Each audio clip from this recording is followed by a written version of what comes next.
People on the outside who don't either do our sport or don't do it to the same level look at the things we do and they put a kind of an impossibility label on it. But really what we're doing is we're trying to find things that are on the margins of what is possible for us.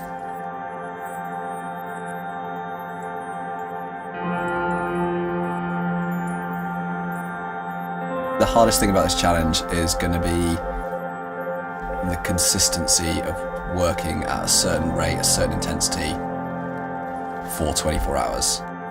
When I first heard that they were thinking of doing it, I was just like, this isn't a realistic proposition. But they've got the mentality to think, no, we're going to go for this. They think really big, which is why they've climbed some of the hardest routes in the world. If you put a lot of effort in, you tend to get a lot out in life. And there's not many things in life that give me as much reward as it is doing this. I think these are yours. Are they? Yeah, they feel a bit funny.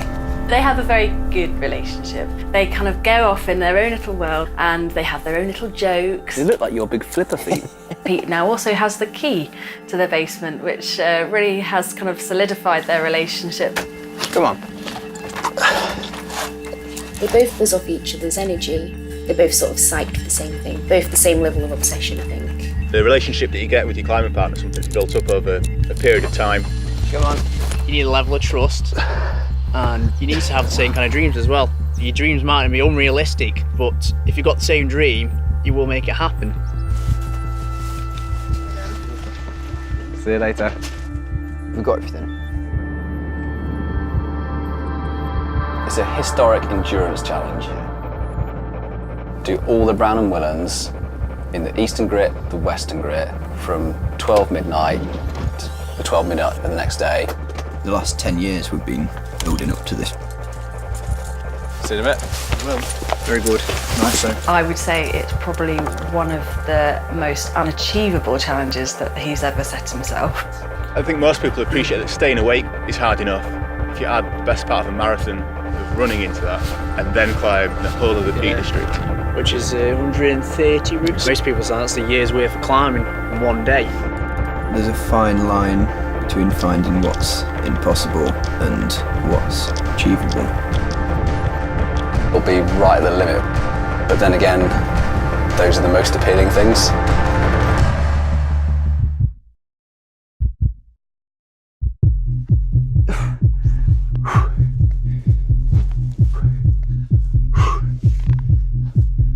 Okay, I'm off. Oh, I only just got that skin in my teeth there. Ooh.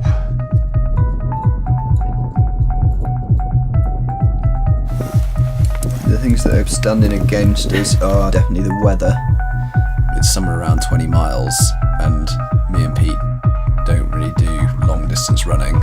It's going okay. It was a little bit scary, a couple of routes soloing. I was rushing way too much.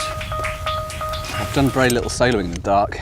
Solo climbing is basically climbing without ropes, without protection. It's quite a pure form really. All you need is a chalk bag and a pair of rock boots.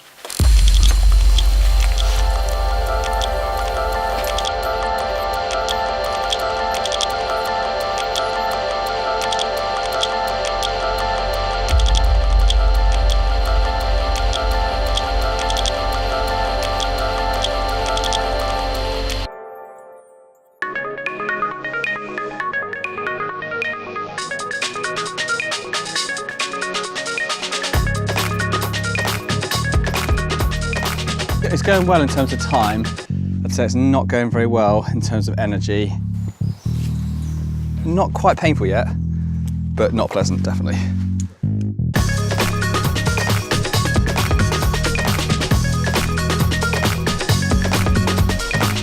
Just gotta keep going, haven't you? Just keep going.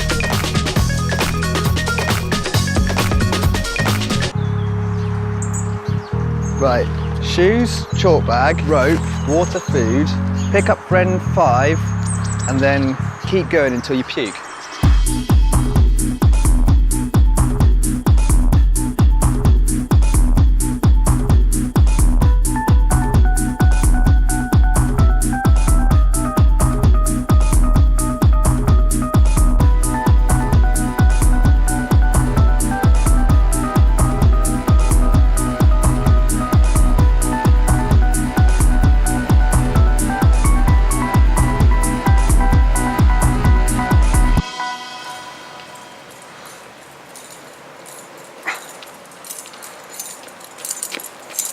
The style of routes that we're doing is a brutal style of climbing, kind of really physical, not delicate ballerina really. Everything really flipping sore. Ow, ow, ow, ow. It's always fun doing it with Tom, so you can watch him suffer. In the end, the pain is transient and it will go away as long as you can deal with it right now and you think it's just part of the process. I'm too old for this shit.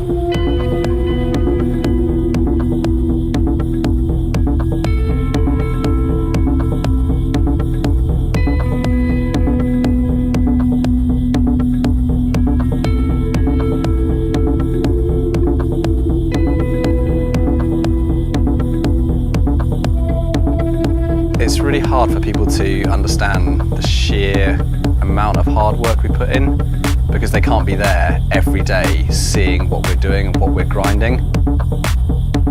The hours are immense. I don't care if it's really early, it's really late. If I get to the end of the day and I haven't done what I needed to do, I'll do it.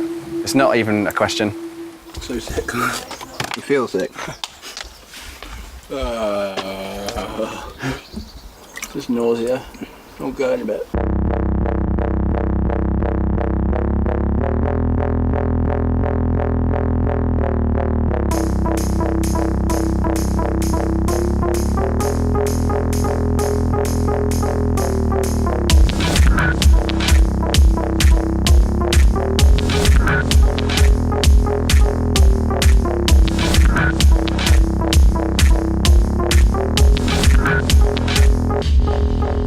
I started climbing originally because I wanted to get over my fear of heights. It's never gone away really by any means. It's just a bit more controllable. I've got better mechanisms for dealing with it. When you're doing very hard climbs and the repercussions of a fall are ending up in hospital or killing yourself, essentially it just comes down to a number of factors which you have to learn to control. You stack up the things against you, the things for you, and slowly it just tips up and it goes in your favour. Come on, I fucking hate the dark.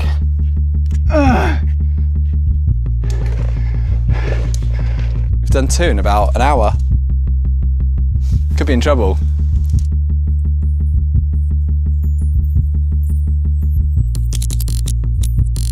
I have not got much more. I like suffering, but I'm just starting to get into the really unpleasant part of the suffering. I think class 2 fun, they call it. Yeah, that's something. Something you enjoy afterwards. I think I only really think of failure and it all going wrong and it's not going to happen when it actually goes wrong. Oh, come on, climb better.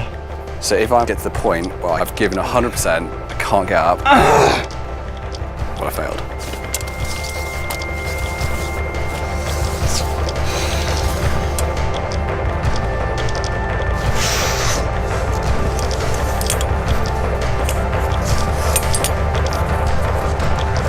Getting tiring now, isn't it? Yeah. Oh, I could do this. Oh, looks bad. What? Your knees. Yeah. It's been a long day.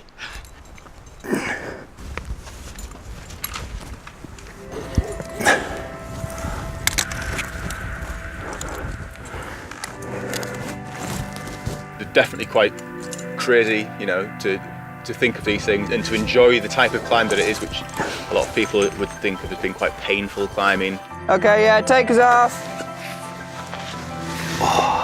These are the kind of lads that are into that sort of thing, like suffering, I suppose. Like a blooming old man. He's just so driven to succeed and nothing gets in his way. Okay, climbing!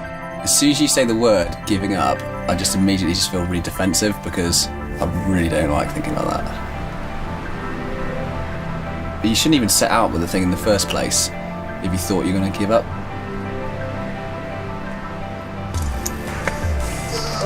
Nailed it. Need to get the clock out. Yeah. So 10 hours, 36 minutes. No, 22 you mean. Sorry, 22. Oh God, I can't even think anymore. Oh, nice one. I can't even got the strength to do it properly. Definitely.